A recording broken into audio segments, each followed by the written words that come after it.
এই আগরতলা জম্বুসা কলেজে গিয়া যেটি আমরা ট্রেনিং দিয়া ড্রয়িং শিট থেকে যেটা আমরা লিয়া গেছি নাবার্ড ইয়ে থেকে যেটি আমরা শিখতে পারছি সেই অনুসারে যে মাস্টার করছি আমরা অনেক সে আমরা যেমন যে ফর্মুলা পদ্ধতিতে যেটা জানিয়েছি সেই ফর্মুলা পদ্ধতিতে এই মাছটা করার পরে আমরা মাছটা অনেক উন্নত মানের মাছ কম দিনে এই মাছগুলা এই 20 দিনের মাছ এই মাছটি 20 দিন হয়েছে যে নিতে গিয়ে এটা 20 দিন হয়েছে আমরা করতে পারছি ইয়েতে আমরা এতটুকু করতাম পারছি বা আমরা এটা প্রথমে যে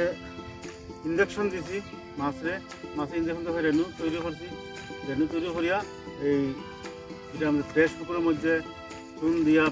পুকুর ফ্রেশ করছি করার পরে এই রেণুটি ছাড়ার পর আজকে 20 দিন হয়েছে এই মাছটি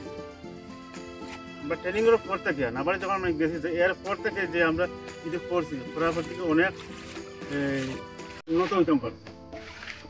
আগে যেরকম হইতো এর থেকে অনেক গুণ বেশি আমরা চাষের প্রতিটা বাড়ছেও বা আমরা ইনকামও বেশি করতে পারবো।